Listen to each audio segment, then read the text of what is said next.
momento que o partiu ao meio, ela olhou para o filho e disse: "Devia ter sido você, não eu." Ele não respondeu, não discutiu, não foi embora. Ficou parado na soleira daquele quarto, com cheiro de remédio e silêncio antigo, olhando para a mulher que passou a vida inteira fazendo ele se sentir pequeno, e tomou uma decisão que nenhuma pessoa de fora conseguiria entender. Ficou. Não porque alguém mandou, não porque havia algo a ganhar, mas porque dentro dele existia algo que décadas de rejeição não tinham conseguido apagar. E o que aconteceu depois disso, o que nasceu daquele lugar impossível, vai mudar a forma como você enxerga a dor que carrega. Fica até o final, porque essa história não termina onde você imagina. Capítulo 1. A criança que aprendeu a ser invisível. Tudo que você vai ouvir nessa história começou muito antes da doença. Começou muito antes do telefonema, antes das noites sem dormir, antes de qualquer sacrifício que o mundo pudesse ver ou reconhecer. Começou numa casa comum, numa infância que por fora parecia normal, e por dentro carregava um peso que uma criança não tem vocabulário para descrever. Ele percebeu cedo, não foi uma revelação dramática, não foi um momento único que ele pudesse apontar no calendário e dizer: "Foi aqui que tudo mudou." Foi uma percepção que chegou aos poucos, construída de pequenos episódios que sozinhos pareciam insignificantes, mas juntos formavam uma imagem que ele não conseguia mais não ver. O sorriso que ela tinha para os outros filhos era diferente do sorriso que tinha para ele. Não era uma questão de tamanho ou de frequência, era uma questão de origem. O sorriso para os outros vinha de um lugar espontâneo, leve, genuíno. O sorriso para ele, quando vinha, parecia calculado, como se ela precisasse lembrar que devia fazê-lo.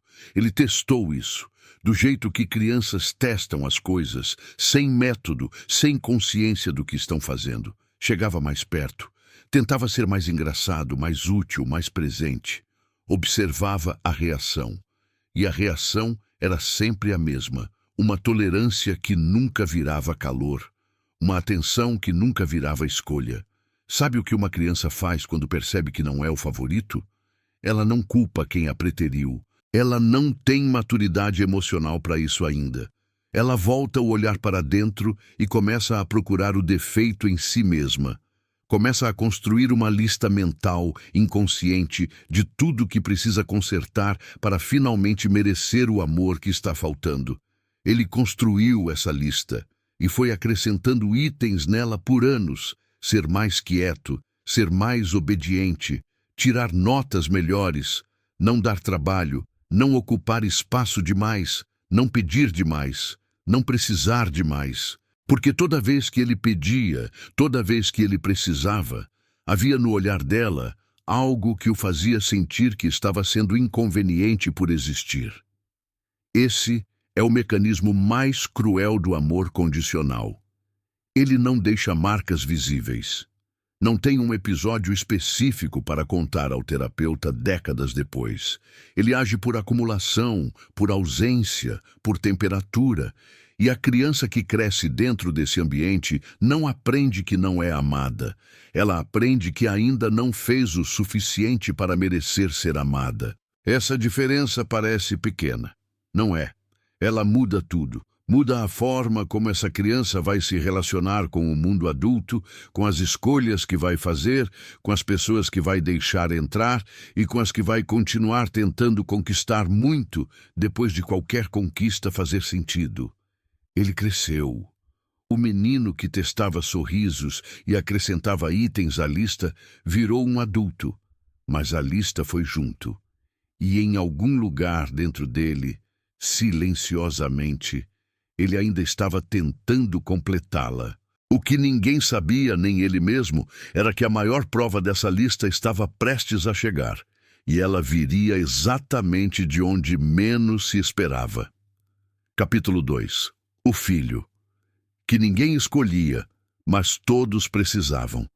Existe um papel dentro de certas famílias que nunca é anunciado, nunca é negociado e nunca é escolhido, por quem o ocupa. Ele simplesmente vai sendo atribuído silenciosamente ao longo dos anos, até que a pessoa que o carrega nem percebe mais o peso, porque já confundiu o peso com a própria identidade. Ele era esse filho. Não era o favorito da mãe. Isso já estava estabelecido há tempo suficiente para que ele tivesse parado de questionar.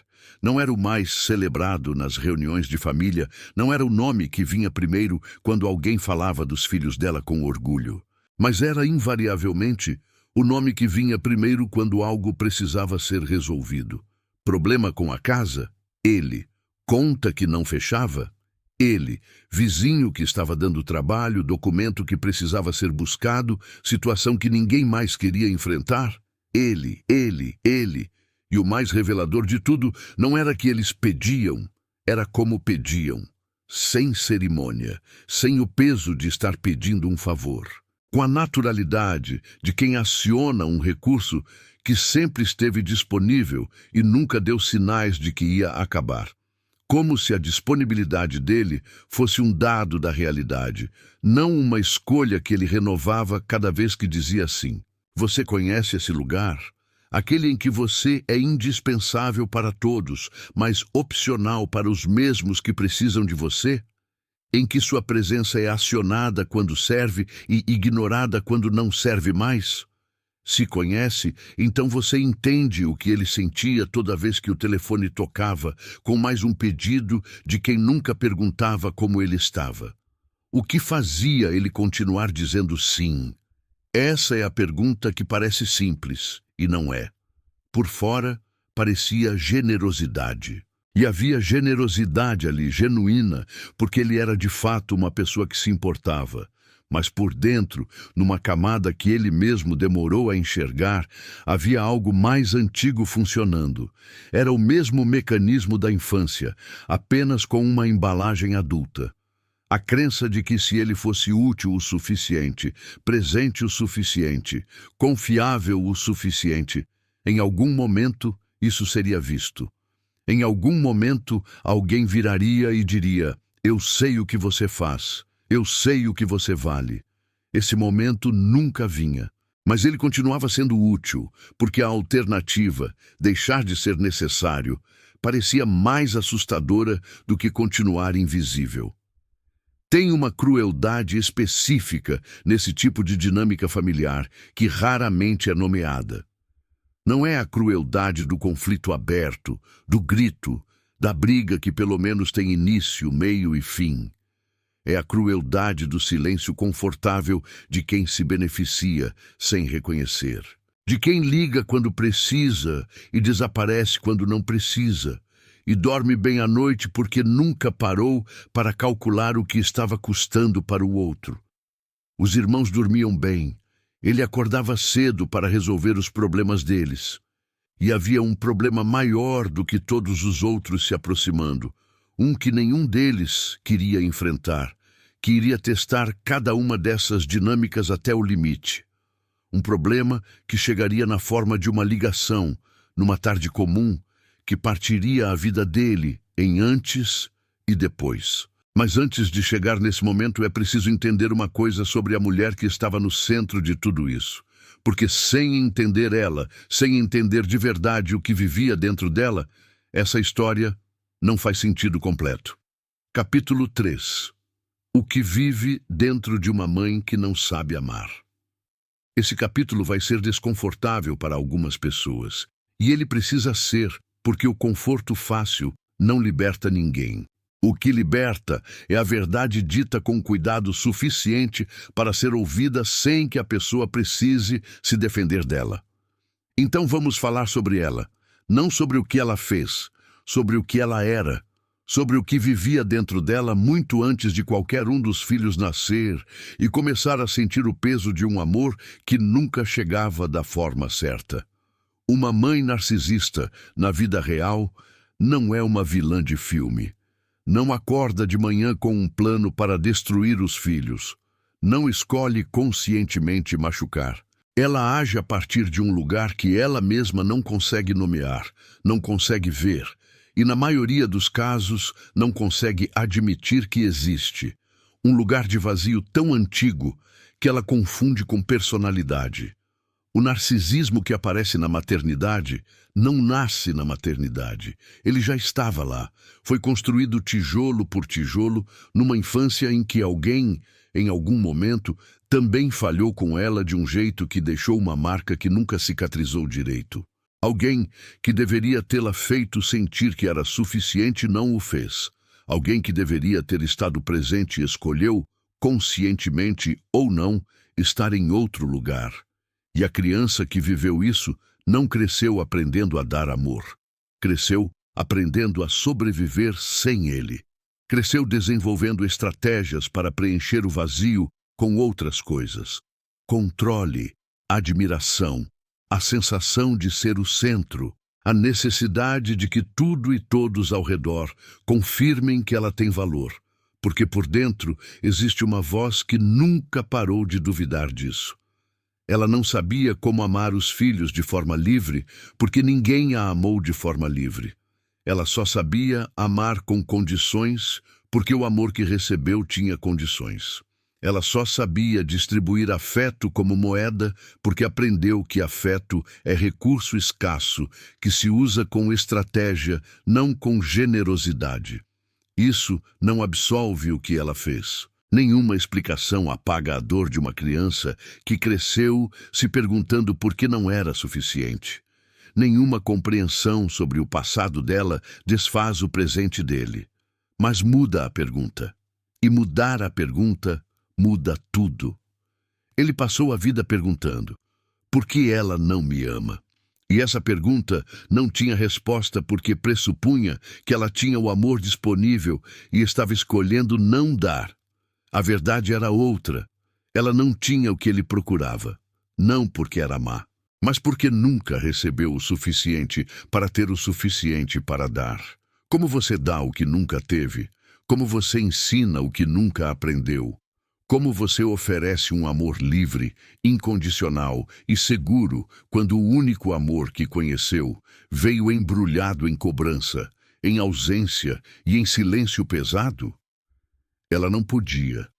E ele, sem saber disso, passou décadas tentando arrancar de uma fonte seca algo que só existe em fontes que foram alimentadas. Essa é a tragédia mais silenciosa dessa história. Não a crueldade dela, mas o desencontro entre o que ele precisava e o que ela tinha condições de oferecer. Quando essa compreensão chegou para ele, não chegou de uma vez. Não foi uma iluminação instantânea. Foi chegando aos pedaços, nos momentos mais improváveis, durante os meses em que ele esteve ao lado dela, cuidando de um corpo que envelhecia enquanto tentava entender a alma que habitava esse corpo. E essa compreensão, que ele não buscou e não planejou ter, foi a primeira peça de algo que ele ainda não sabia que estava sendo construído dentro dele. Mas antes que essa construção pudesse começar, havia uma ligação para receber. Uma tarde de terça-feira que não avisou o que vinha, e uma vida inteira prestes a ser colocada em pausa, sem que ninguém pedisse permissão. Capítulo 4. A ligação, que desmoronou uma vida inteira. A vida dele finalmente fazia sentido. Não era perfeita. Nenhuma vida real é, mas era dele, construída com as próprias mãos, tijolo por tijolo, em cima de escolhas que ele fez conscientemente depois de muitos anos vivendo em função do que os outros esperavam. Tinha um emprego que respeitava, um apartamento numa cidade nova que ainda estava aprendendo a chamar de sua. Um relacionamento que crescia devagar, do jeito certo, com alguém que o via de verdade.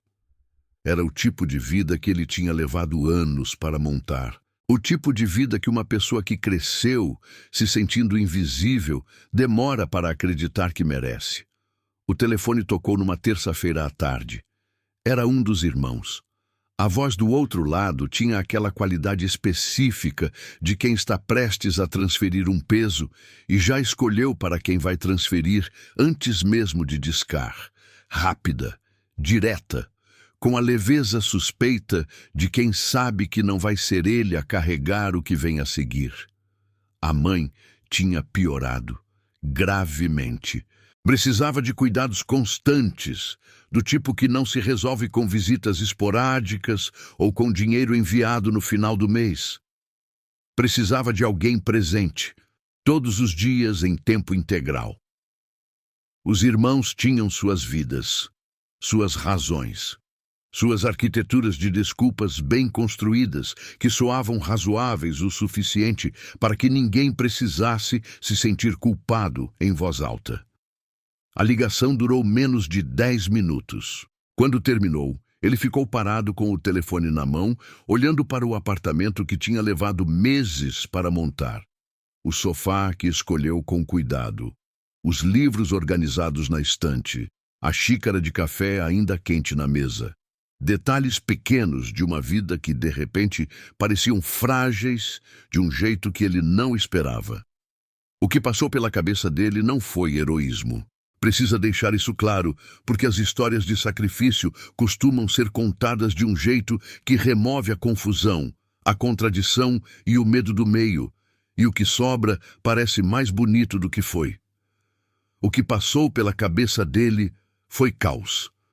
Uma voz dizia que ele não devia nada a ela, que ele tinha feito mais do que a maioria dos filhos faria por uma mãe que os tratava bem, quanto mais por uma que nunca o escolheu. Que a vida que ele tinha construído era legítima. Que ir embora agora seria o ato mais sensato que uma pessoa na posição dele poderia tomar. Essa voz estava certa, mas havia outra voz, mais funda, mais antiga, que não usava o vocabulário da razão porque não era racional. Era algo que existia num lugar onde a lógica não chega, onde os argumentos não têm força e onde as decisões mais verdadeiras de uma vida costumam ser tomadas. Ele ficou 3 dias sem responder. 3 dias andando pela cidade nova, tentando convencer a si mesmo de que era loucura ir, que ele tinha dado o suficiente, que ninguém tinha o direito de esperar mais. Conversou com a pessoa com quem se relacionava. Ouviu palavras de apoio que soavam genuínas e ao mesmo tempo distantes, porque quem não viveu aquela infância específica não tem como entender completamente o que aquela ligação pesava. Na manhã do 4º dia, ele ligou de volta e disse que ia.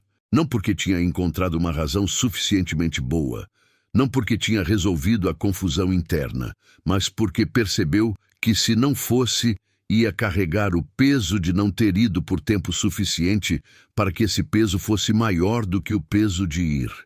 Ele não foi para salvar ela, não foi para ser herói, não foi porque a amava da forma simples e luminosa que as histórias bonitas costumam descrever.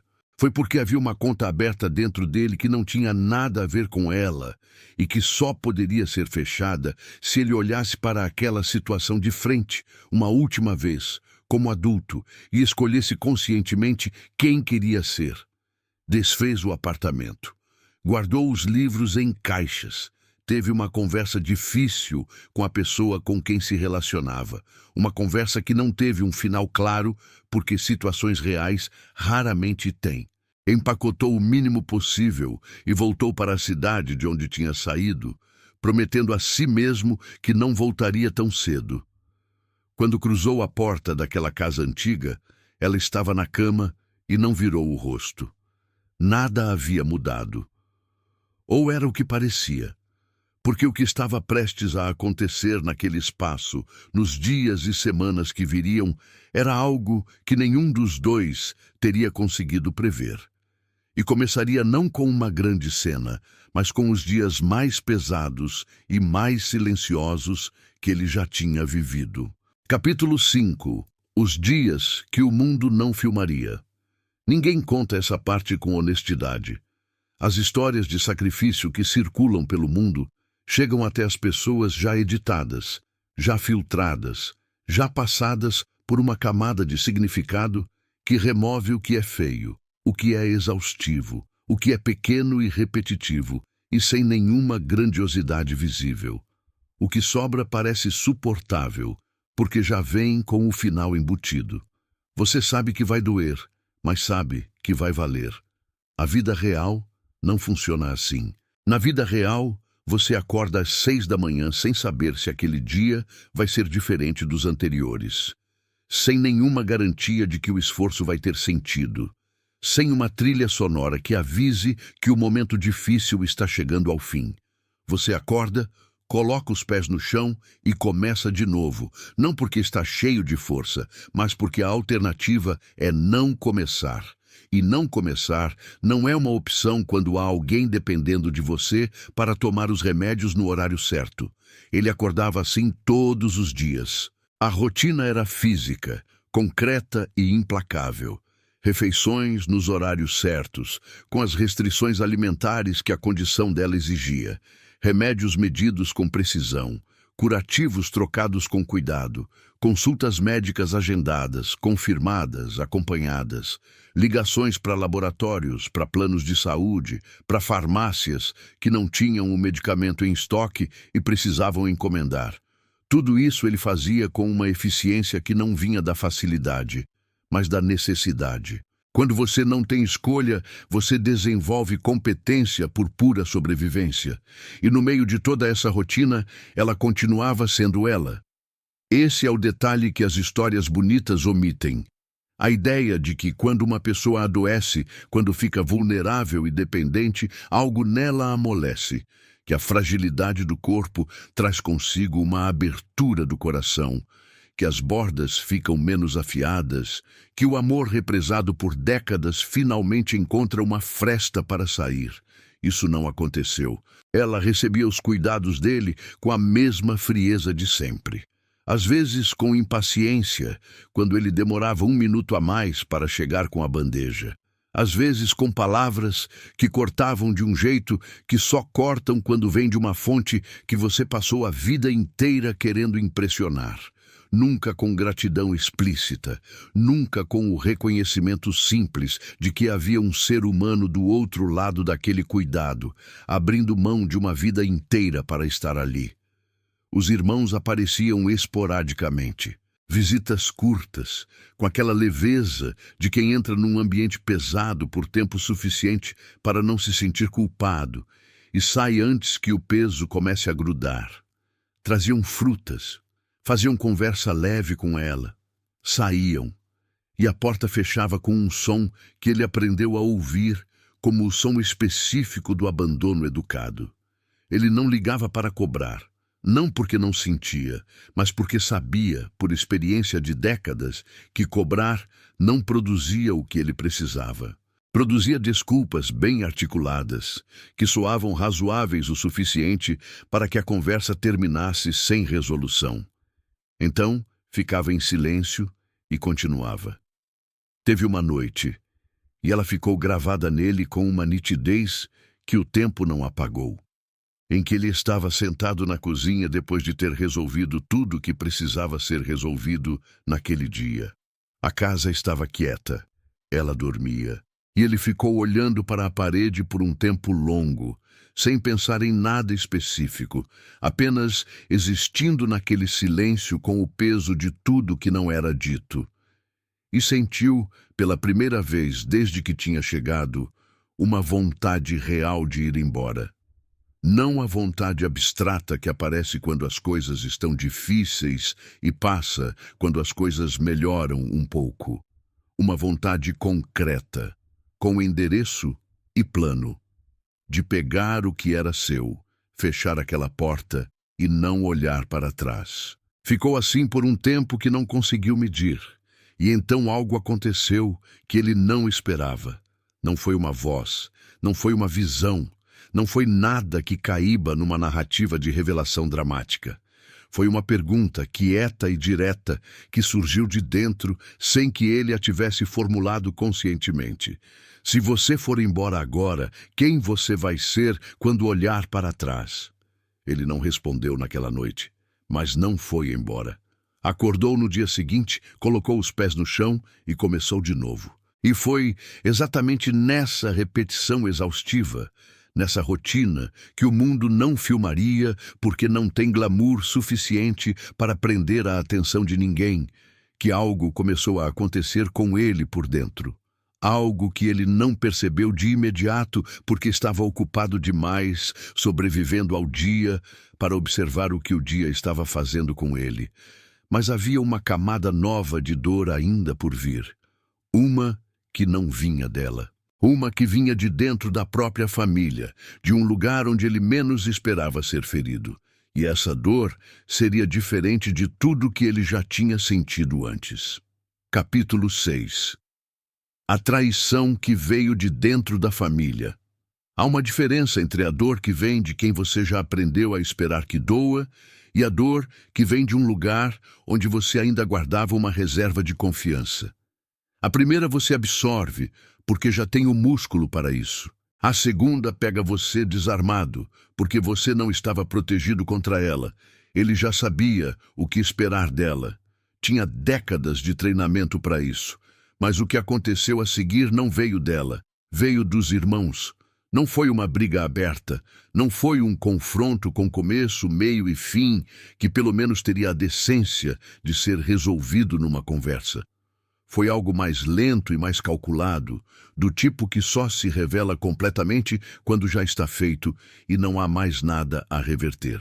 Enquanto ele estava ali, dentro daquela casa, administrando a saúde dela, perdendo o sono, abrindo mão de uma vida que tinha levado anos para construir, os irmãos estavam tendo conversas que ele não sabia que estavam acontecendo.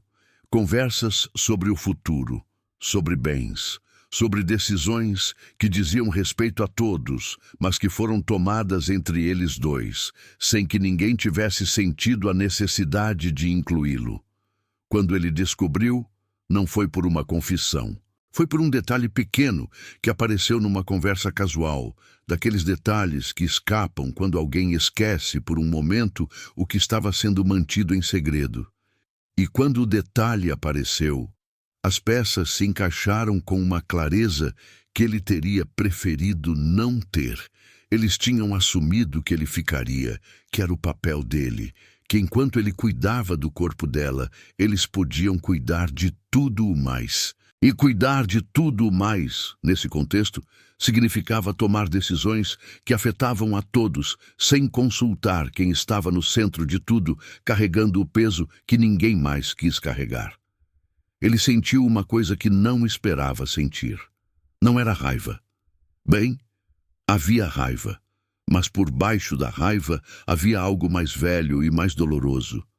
Era o reconhecimento de um padrão que ele já deveria ter visto vindo, porque esse padrão sempre esteve ali, desde a infância, apenas com embalagens diferentes. Ele sempre foi o que ficava. E os que ficam são tratados como garantidos. Ficam porque ficam. Não porque são consultados, não porque são respeitados, não porque alguém olha para eles e pensa, essa pessoa está abrindo mão de muita coisa, precisamos reconhecer isso, precisamos incluí-la, precisamos fazer por ela o mínimo do que ela está fazendo por todos nós. Não. Ficam porque ficam. E o mundo ao redor organiza a própria vida, assumindo que vão continuar ficando. Ele ficou sozinho naquela tarde, com esse entendimento novo e pesado. Não havia ninguém com quem conversar sobre isso. Não havia um amigo por perto que conhecesse a história toda. Havia apenas o silêncio da casa, o barulho baixo do quarto dela e a sensação específica de quem percebe que está sozinho num nível mais profundo do que a solidão física. Pensou em ligar para os irmãos. Ficou com o telefone na mão por um tempo. Depois colocou o telefone de volta na mesa. Não porque não tinha o que dizer, tinha muito, mas porque percebeu naquele momento que dizer não ia mudar nada que já estava feito e ia custar uma energia que ele não tinha de sobra.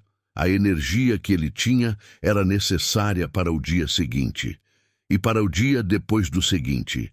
Então ele fez o que tinha aprendido a fazer desde criança, quando o mundo ao redor não fazia o que deveria fazer. Dobrou para dentro, processou em silêncio. Acordou no dia seguinte e continuou. Mas alguma coisa mudou naquela tarde, não na relação com os irmãos, que continuou sendo o que tinha sido. Mudou dentro dele. Uma última ilusão que ele não sabia que ainda guardava foi embora naquele dia. A ilusão de que no momento mais difícil, a família seria família do jeito que a palavra deveria significar. E estranhamente, quando essa ilusão foi embora, algo ficou mais leve. Porque quando você para de esperar que as pessoas sejam o que não são, você para de ser traído. Você simplesmente passa a ver o que sempre esteve ali. E o que estava ali, agora ele via com uma clareza que doía, mas que era honesta. A dor honesta, ele estava aprendendo, é menos devastadora do que a dor que vem embrulhada em surpresa. Mas havia uma surpresa ainda por vir.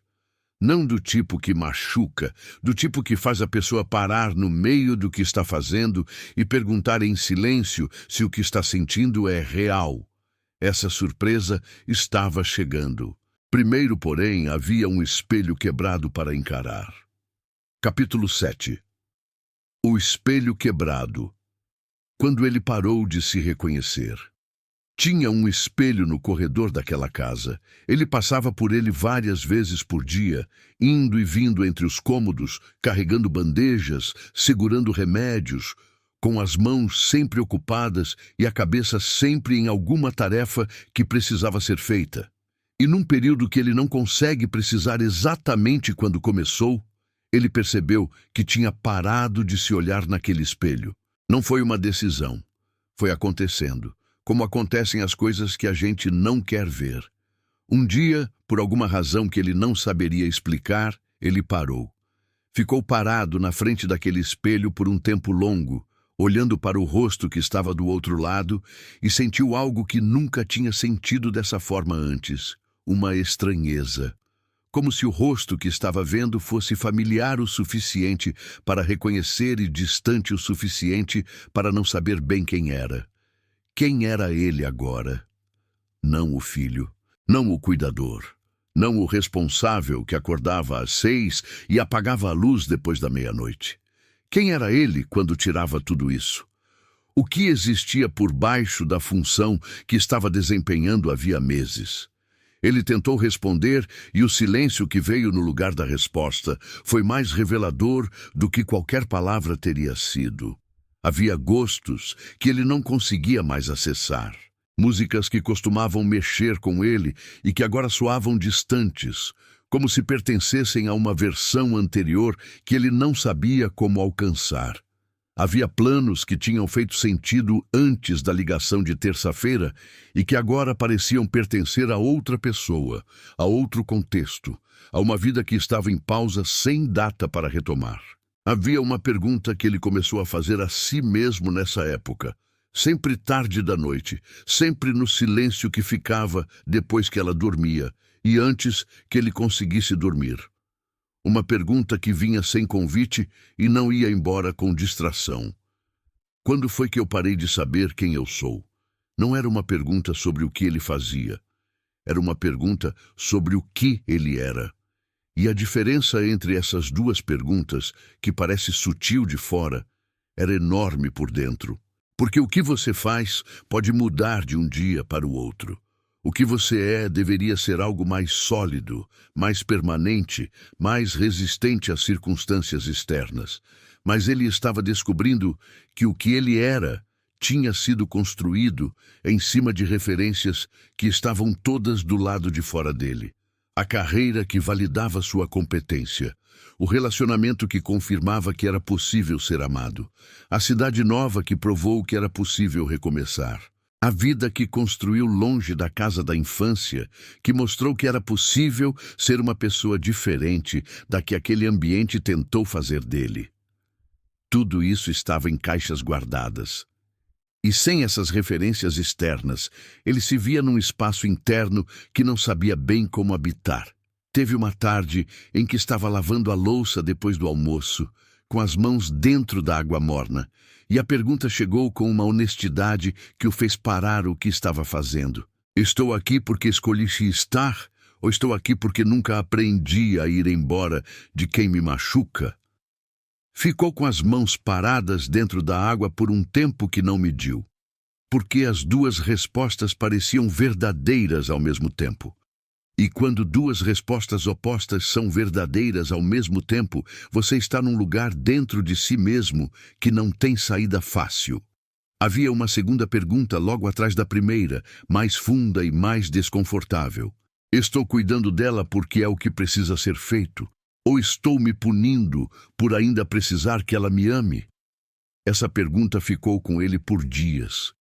Não porque não tinha resposta, mas porque as respostas possíveis eram todas difíceis de sustentar. Se estava se punindo, então toda a narrativa de generosidade que ele tinha construído ao redor da própria escolha era mais complexa do que parecia.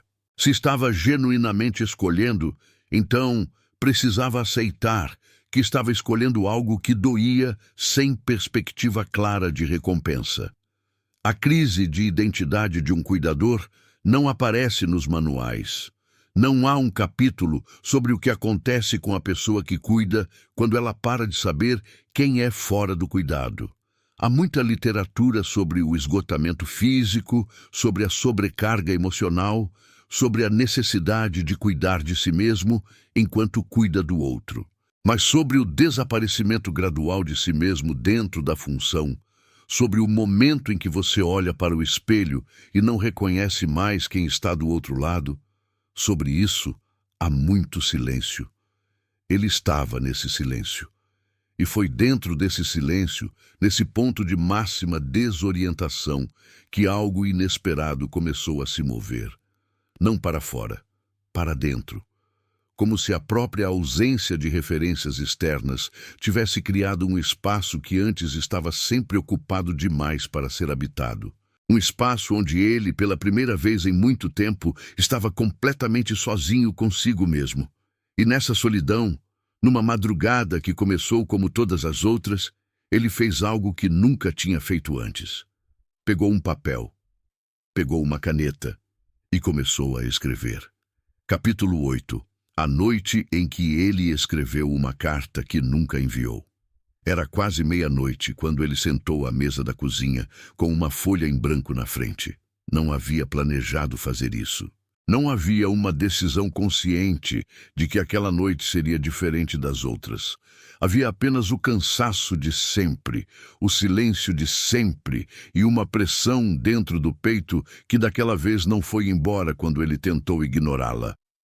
Uma pressão que existia havia tempo demais, acumulada camada por camada ao longo de meses, ao longo de anos, ao longo de uma vida inteira de coisas não ditas para uma pessoa que provavelmente não teria conseguido ouvi-las de qualquer forma. Ele pegou a caneta e escreveu no topo da folha: Mãe. E então ficou parado por um longo tempo, olhando para essa única palavra. Mãe.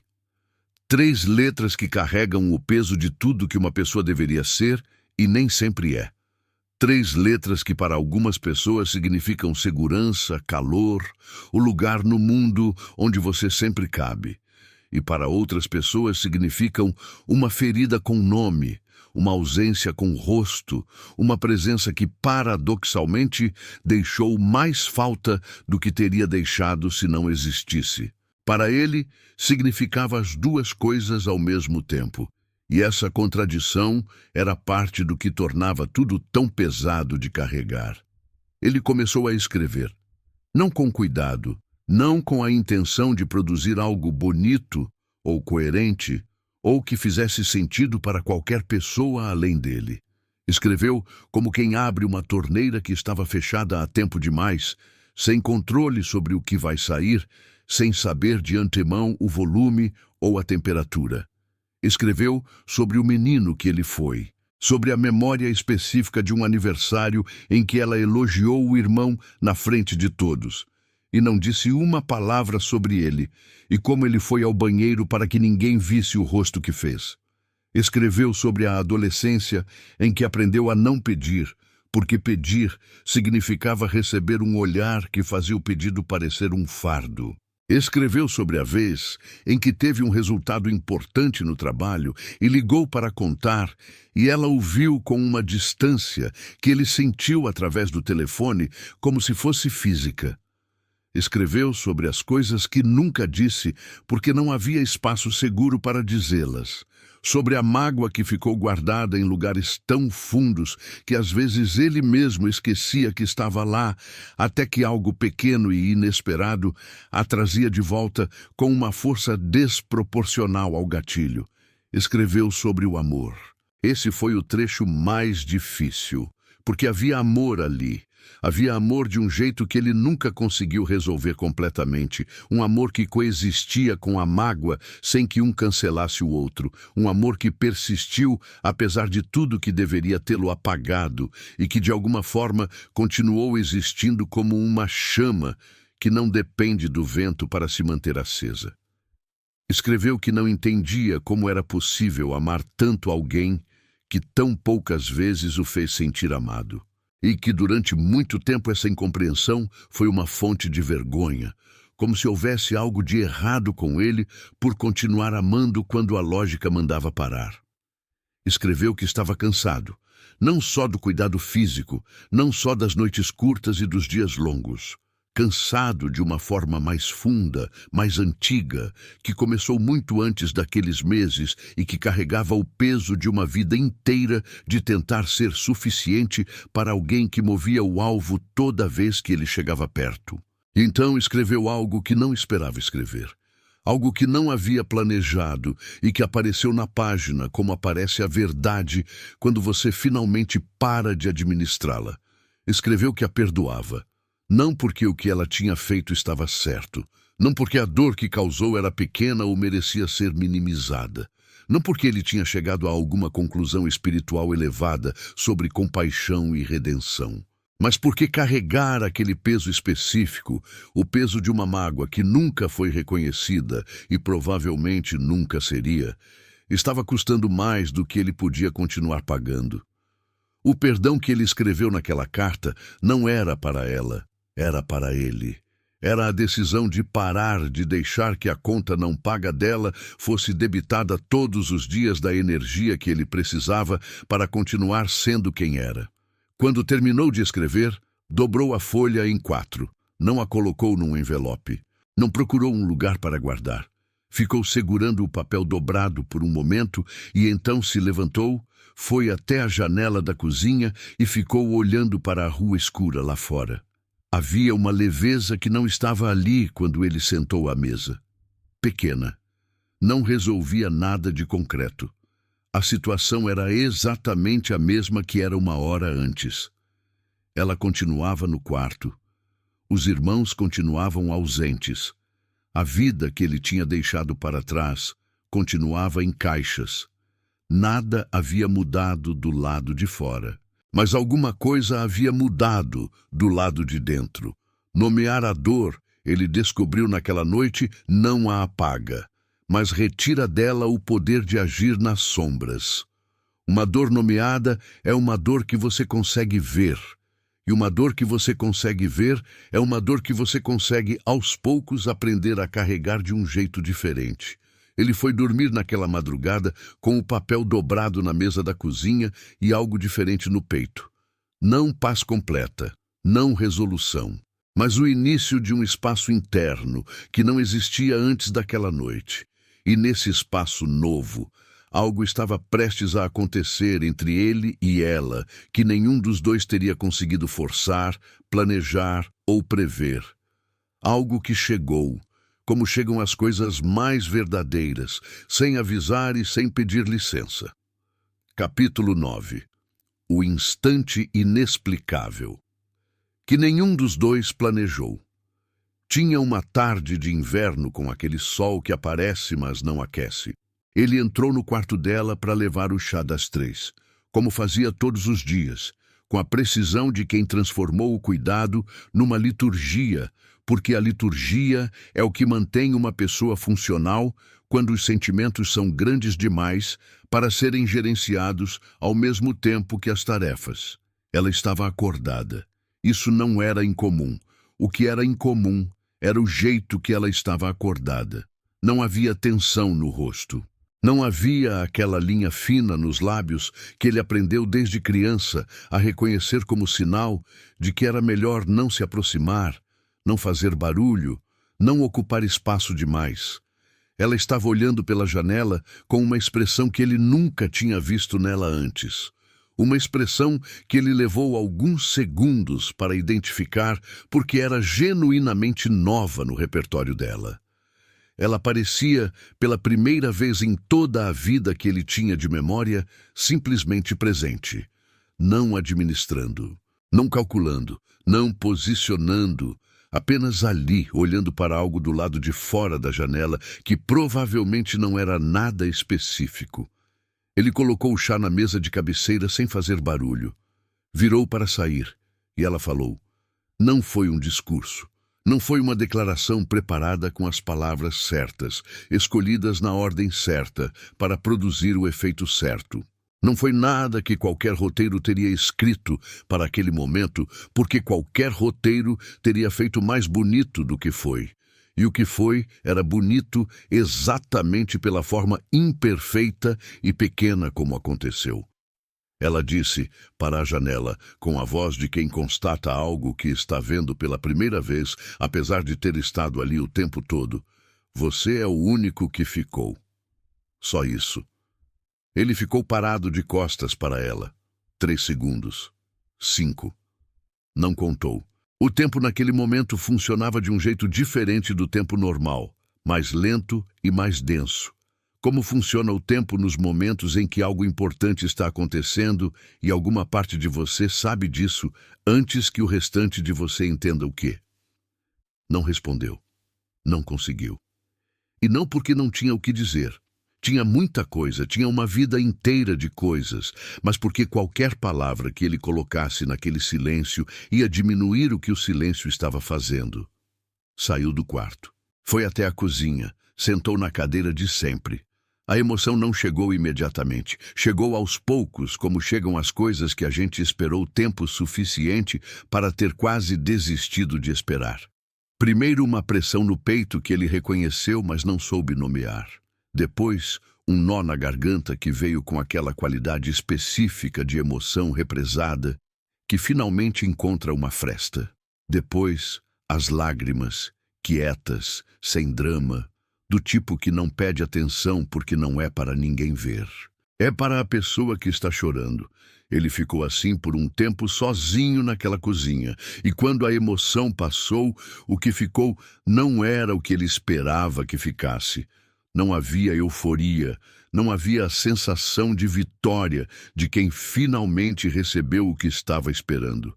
Havia algo mais quieto e mais sólido do que isso. Havia o reconhecimento simples de que aquela frase pequena, dita de costas para ele, para a janela, quase para ela mesma, era o máximo que ela tinha. Era o que ela tinha de mais honesto. E ele havia recebido esse máximo, esse tudo dela, naquela tarde comum com chá de ervas e sol de inverno que não aquecia. Nos dias seguintes algo havia mudado entre eles. Não da forma que os filmes mostram, não com abraços longos e declarações tardias que chegam com toda a emoção acumulada de décadas.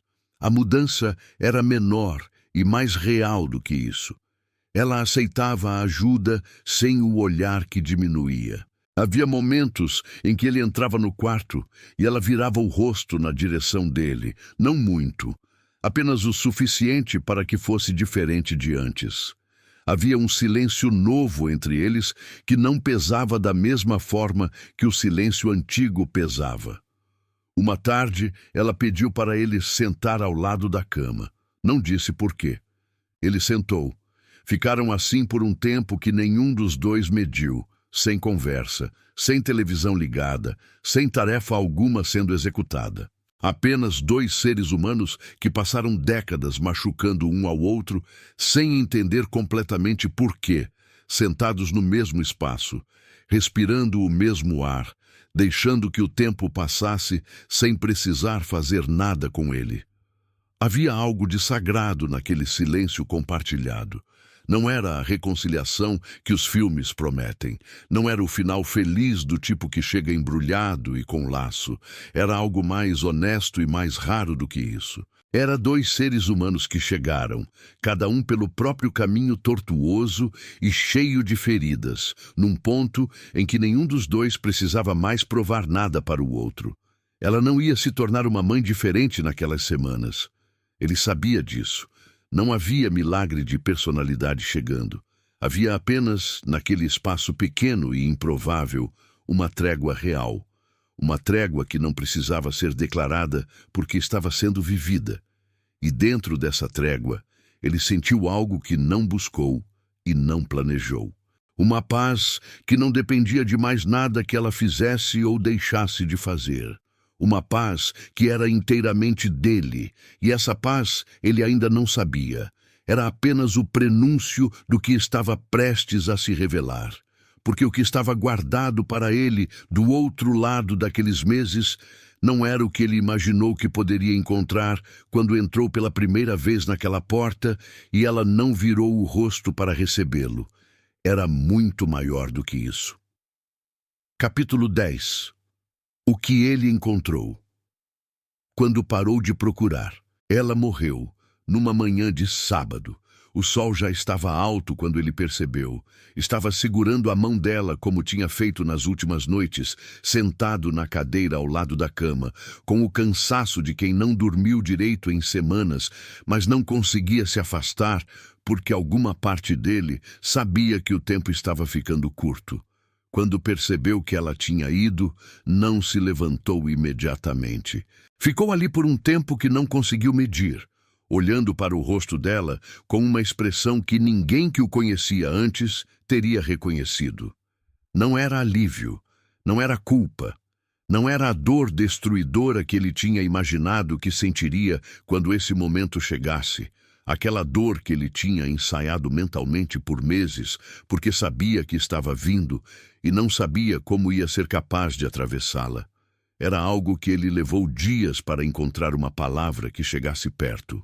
A palavra que encontrou foi inteireza. Não era uma palavra que ele teria escolhido antes daqueles meses. Não era uma palavra que fazia parte do vocabulário da vida que ele tinha antes da ligação de terça-feira. Mas era a única palavra que descrevia com honestidade o que estava sentindo naquela manhã de sábado, com o sol alto e a mão dela ficando fria dentro da dele. Pela primeira vez em toda a vida, ele se sentia completo. Não porque ela tinha morrido. Não havia nada de alívio cruel nisso. Mas porque ele tinha ficado até o fim, com tudo que o ficar custou, com toda a dor e o esgotamento e a desorientação, e as noites em que quase foi embora e as manhãs em que acordou sem saber quem era. Tinha ficado e tinha chegado até aquele momento com a alma intacta, e isso era dele. Não dependia de reconhecimento de ninguém. Não precisava ser validado pelos irmãos, que apareceram para o enterro com aquele constrangimento específico de quem sabe que falhou e não sabe como existir na mesma sala com quem não falhou. Não precisava ser aprovado por nenhuma narrativa externa sobre o que um filho deveria ou não deveria fazer. Era uma verdade interna, sólida e silenciosa, que ninguém podia tocar. Nos dias seguintes, quando o silêncio da casa ficou absoluto e ele se viu sozinho naquele espaço que por tanto tempo tinha sido palco de cuidado e de dor, ele esperava sentir o vazio. Esperava a desorientação de quem perdeu a função que estruturava os dias e não sabe mais o que fazer com as próprias mãos às 6 da manhã. O vazio não veio. O que veio foi diferente. Foi uma clareza sobre si mesmo que não tinha nome, mas tinha peso. Como se todos aqueles meses de fogo, porque foi isso que foi, um fogo lento e constante que queimou sem parar, tivessem consumido tudo que não era essencial. Tudo que era postura, tudo que era performance de quem ainda estava tentando ser suficiente para alguém. Tudo que era a versão dele, construída para sobreviver ao amor que faltou, e não a versão dele, que existia antes de qualquer falta. O que sobrou era ele, apenas ele, sem a necessidade de aprovação que carregava desde que era menino e fazia listas de coisas para consertar em si mesmo. sem o mecanismo antigo de se provar para uma fonte que nunca ia estar completamente satisfeita.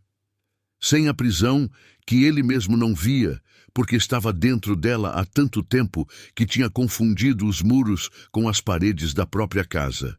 E então começaram a acontecer coisas que ele não estava monitorando, porque não estava mais no modo de quem monitora o horizonte esperando que algo chegue. O relacionamento que tinha ficado em suspenso quando ele voltou, aquela conversa que não teve final claro, porque situações reais raramente têm finais claros, voltou. Não da forma hesitante e frágil que tinha antes. Voltou com uma solidez diferente, construída em cima de uma ausência que tinha sido honesta, de uma distância que tinha sido real, e de um reencontro que aconteceu entre duas pessoas que se conheciam melhor do que quando tinham se separado. Oportunidades de trabalho apareceram de direções que ele não estava observando. Não porque o universo estava saldando uma dívida, essa é uma narrativa confortável que simplifica demais o que acontece quando uma pessoa se transforma de verdade. Mas porque ele era uma pessoa diferente agora. Uma pessoa que se movia de um lugar diferente, que tomava decisões a partir de um centro interno que antes estava ocupado demais com a necessidade de aprovação para funcionar com clareza. Pessoas novas chegaram. Pessoas antigas voltaram de formas novas. E ele recebia tudo isso de um lugar que não estava ansioso, não estava avaliando, não estava calculando se era suficiente ou se ia durar. Estava apenas presente, do jeito que ele nunca tinha conseguido estar completamente antes. A fortuna que ele encontrou não estava em testamento nenhum. Os irmãos cuidaram disso, como tinham cuidado de tudo mais enquanto ele cuidava dela. E havia uma ironia silenciosa nessa divisão que ele observou sem mágoa e sem amargura.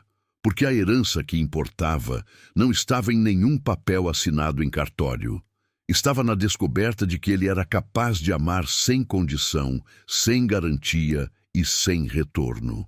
E que essa capacidade, que ele passou a vida inteira interpretando como fraqueza, porque o deixava vulnerável, porque o fazia ficar quando deveria ir, porque o fazia cuidar quando ninguém mais cuidava, era na verdade a coisa mais valiosa que existia dentro dele. Era o que fazia dele quem ele era. E quem ele era, descobriu naquele período que quase o destruiu e acabou por reconstruí-lo de uma forma que ele não teria escolhido, mas não trocaria. Era alguém digno de um amor que não precisava ser conquistado. Essa descoberta não chegou num momento dramático. Não houve uma cena final com música e luz adequada. Chegou numa tarde comum, semanas depois do enterro, enquanto ele estava reorganizando as coisas da casa antes de fechar tudo, e encontrou a carta dobrada em cima da mesa da cozinha onde tinha deixado naquela madrugada. Pegou o papel, desdobrou, releu, e quando terminou ficou olhando para a última linha, aquela onde havia escrito que a perdoava por um longo tempo. Depois dobrou o papel novamente, foi até a janela e ficou olhando para a rua lá fora. A mesma janela onde havia ficado naquela madrugada depois de escrever a carta. A mesma rua escura que estava iluminada agora pela tarde. Tudo igual. Tudo diferente. Ele sorriu. Um sorriso pequeno, para ninguém. Apenas para ele mesmo e para o que tinha atravessado. E então havia uma vida esperando. Uma vida real.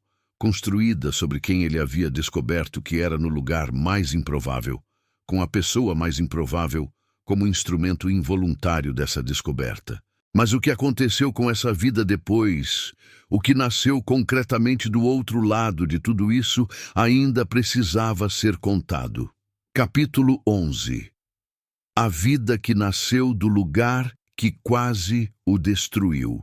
Ele não voltou para a cidade nova imediatamente. Ficou algumas semanas ainda naquela casa, organizando o que precisava ser organizado, fechando o que precisava ser fechado, fazendo o tipo de trabalho prático e silencioso que existe depois que uma vida termina e que ninguém glamouriza porque não tem como glamourizar. caixas, papéis, objetos de uma pessoa inteira reduzidos a decisões sobre o que fica e o que vai embora. Nesse processo, ele encontrou coisas que não esperava encontrar. Fotografias de uma mulher que ele não reconheceu imediatamente, jovem, com um sorriso que nunca tinha visto no rosto dela. Levou um momento para entender que estava olhando para a mãe antes de ser mãe, antes de ser a mulher do olhar calculado e do afeto racionado. Uma jovem que ainda não tinha sido formada pelo que a vida ia fazer com ela, que ainda não tinha recebido as feridas que a tornariam quem se tornou. Ficou olhando para aquela fotografia por um tempo longo e sentiu algo que não havia sentido antes em relação a ela. Não era pena, não era a compaixão intelectual que tinha desenvolvido ao longo dos meses tentando entender quem ela era por baixo do que fazia. Era algo mais pessoal e mais suave do que isso. Era tristeza. A tristeza genuína de olhar para alguém que poderia ter sido diferente se as circunstâncias tivessem sido diferentes. E reconhecer que essa pessoa nunca teve chance de descobrir isso. Guardou a fotografia. Foi a única coisa que guardou além do necessário. Quando finalmente voltou para a cidade nova, não voltou para o mesmo apartamento. Aquele estava desfeito havia meses. Voltou para um lugar menor, mais simples, que alugou sem a pressão de quem precisa que o espaço prove algo sobre quem é. Apenas 4 paredes e uma janela com boa luz, que era tudo o que precisava para começar. O relacionamento que tinha ficado em suspenso estava esperando, não com ansiedade, não com cobranças acumuladas, mas com a paciência rara de quem entendeu que certas ausências são necessárias e que o que volta depois delas vale o tempo que levou.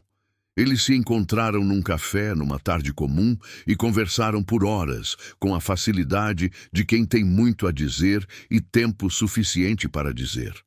Algo havia mudado entre eles também. A ausência não tinha enfraquecido o que existia. Tinha revelado o que era sólido e eliminado o que era frágil. E o que era sólido, descobriram naquela tarde de conversa longa, era mais do que qualquer um dos dois tinha percebido quando estavam juntos, sem a distância que força a clareza. O trabalho veio de uma direção que ele não estava monitorando, como costuma vir quando uma pessoa para de procurar com desespero e começa a se mover com intenção. Um contato antigo que reapareceu com uma proposta que 6 meses antes ele teria analisado, com a ansiedade de quem precisa que tudo dê certo para provar que valeu a pena. Analisou com calma. Aceitou porque fazia sentido. Não porque precisava de validação. Mas o que mudou mais profundamente não foi nada que pudesse ser medido em conquistas externas. Foi a forma como ele acordava de manhã. Antes havia sempre, nos primeiros segundos do dia, uma tensão que antecedia qualquer pensamento concreto. Uma vigilância baixa e constante que ele nem percebia mais de tanto que estava acostumado. A vigilância de quem aprendeu cedo que o ambiente pode mudar de temperatura sem avisar e é melhor estar pronto. Uma herança da infância que tinha atravessado décadas sem ser identificada porque estava camuflada de personalidade. Essa tensão havia ido embora, não de um dia para o outro. Foi saindo aos poucos, da mesma forma que entrou, sem um momento específico que ele pudesse apontar como a virada. Mas havia uma manhã, algumas semanas depois de ter voltado, em que ele acordou e percebeu que os primeiros segundos do dia eram simplesmente os primeiros segundos do dia.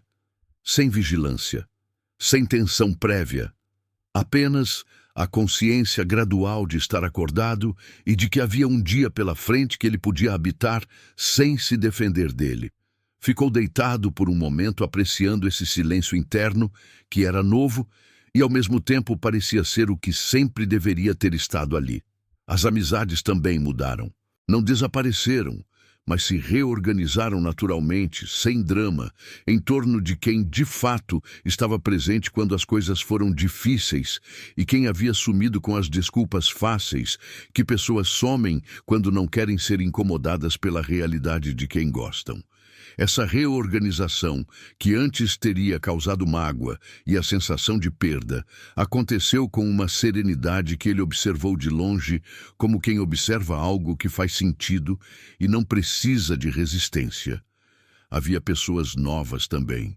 Pessoas que chegaram depois, atraídas por algo que ele irradiava sem perceber e que ele mesmo demorou para identificar. Era uma presença. Não a presença performática de quem trabalha para parecer seguro, mas a presença real de quem não está mais gastando energia tentando ser diferente do que é. Quando você para de administrar a impressão que causa, sobra uma quantidade enorme de energia para simplesmente existir. E existir de verdade, sem filtro e sem cálculo, atrai o tipo de conexão que nenhuma performance consegue atrair. Ele escreveu sobre tudo isso. Não para publicar, não com a intenção de transformar em conteúdo ou em história que os outros leriam. Escreveu porque descobriu naquela madrugada da carta que nomear as coisas as torna reais de um jeito diferente do que apenas senti-las. E havia muita coisa nova que precisava ser nomeada para que ele pudesse de fato possuí-la, para que não parecesse um estado temporário que ia embora quando ele não estivesse prestando atenção. Escreveu sobre o que aprendeu, não em forma de lista, não em forma de lições numeradas com bordas limpas, porque a vida real não produz lições com bordas limpas. Escreveu em forma de percepções que chegaram sem convite e foram ficando. Que o amor que você é capaz de dar diz mais sobre quem você é do que o amor que você recebeu. Que as pessoas que te machucam mais profundamente são quase sempre as que mais precisavam ter sido amadas de um jeito que ninguém as amou. Que a liberdade não chega quando a outra pessoa muda, chega quando você para de precisar que ela mude para você poder ser quem é. Que os lugares que quase te destroem, se você atravessar com honestidade suficiente, entregam versões de você mesmo que nenhum lugar confortável teria tido condições de revelar. Ele não estava curado de tudo. Não havia chegado a algum estado de iluminação permanente onde nada mais doía ou confundia. Havia dias difíceis ainda. Havia momentos em que o menino que aprendeu a ser invisível aparecia com suas perguntas antigas e sua lista interminável de coisas para consertar. Mas agora ele o conhecia. Sabia o nome desse menino, sabia de onde vinha, sabia o que precisava. E sabia, com uma certeza que não precisava de confirmação externa, que esse menino não tinha nenhum defeito que precisasse ser consertado para merecer ser amado. Nunca tinha tido. E isso, essa certeza simples e sólida e finalmente sua, era a maior fortuna que aquela história impossível havia produzido. Uma fortuna que não coube em testamento nenhum, porque não tem como ser transmitida. Só pode ser descoberta.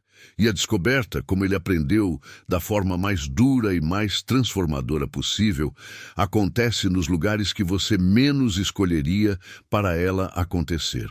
O que vem agora não é mais a história dele, é a sua. Capítulo 12. O amor que não precisa de testemunha para ser real. Você chegou até aqui. Isso significa algo, não sobre o vídeo, sobre você. Porque histórias como essa não prendem qualquer pessoa. Elas prendem quem tem algo dentro de si que reconhece o que está sendo contado.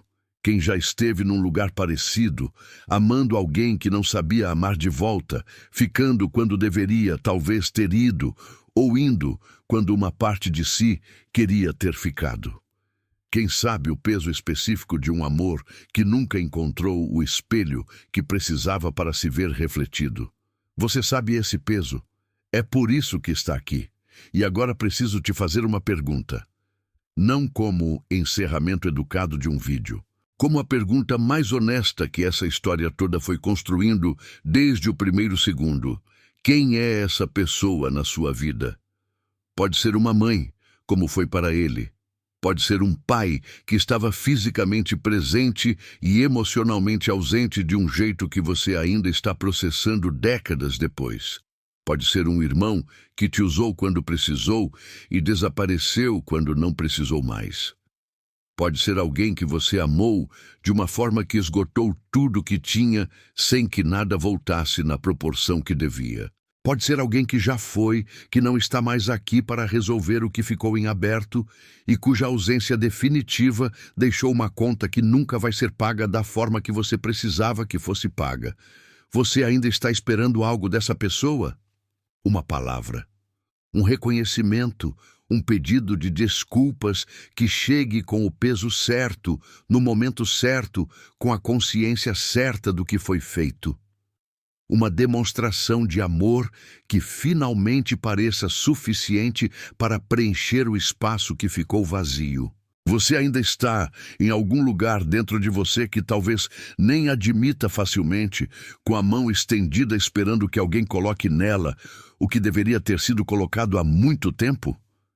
Essa espera tem um custo que você está pagando todos os dias, não necessariamente de forma visível. Não necessariamente de uma forma que as pessoas ao seu redor conseguem ver, mas por dentro, na forma como você entra em certos relacionamentos já desconfiando que não vai ser suficiente. Na forma como você às vezes se antecipa ao abandono antes que ele aconteça, porque aprendeu cedo que é melhor sair primeiro do que ser deixado. Na forma como você às vezes aceita menos do que merece, porque uma parte sua ainda acredita, silenciosamente, que menos é o que corresponde a você. Esse custo é real, e você não precisa continuar pagando. O que a história dele ensina não é que você deve cuidar de quem te machucou. Não é uma defesa do sacrifício pelo sacrifício, não é uma glorificação de ficar em lugares que te destroem, porque isso prova alguma virtude. O que essa história ensina é algo mais específico e mais poderoso do que isso. Ensina que a liberdade não vem de fora. Não vem quando a outra pessoa finalmente entende o que fez. Não vem quando o pedido de desculpas chega na forma que você precisava. Não vem quando o reconhecimento aparece, mesmo que apareça, mesmo que venha tarde e pequeno, como veio para ele naquela tarde com o chá de ervas e o sol que não aquecia. A liberdade não depende de nenhum movimento do outro lado. Ela depende de um movimento seu. O movimento de parar de definir o que você merece com base no que alguém que estava quebrado foi capaz de te dar. O movimento de separar o amor que você é capaz de sentir, que é seu, que ninguém pode diminuir, da validação que você esperava receber e que talvez nunca venha da fonte que você escolheu. O movimento de reconhecer que a conta que a outra pessoa não pagou não é uma dívida que você precisa continuar esperando ser saldada para poder seguir. Soltar não é esquecer. Nunca foi. Soltar não é fingir que não doeu. Não é absolver quem errou. Não é apagar o que foi feito ou minimizar o que foi sentido. Soltar é uma decisão interna, silenciosa e pessoal, de parar de dar a alguém que já foi ou que nunca esteve completamente o poder de votar no seu futuro. De parar de deixar que o que faltou defina o que você acredita que merece encontrar. Você merece amor que não precisa ser conquistado dia após dia, como se a cada manhã a prova precisasse ser refeita do zero. Merece presença que não tem preço de entrada. Merece relacionamentos construídos sobre quem você realmente é, não sobre a versão de você que aprendeu a existir para sobreviver ao amor que faltou.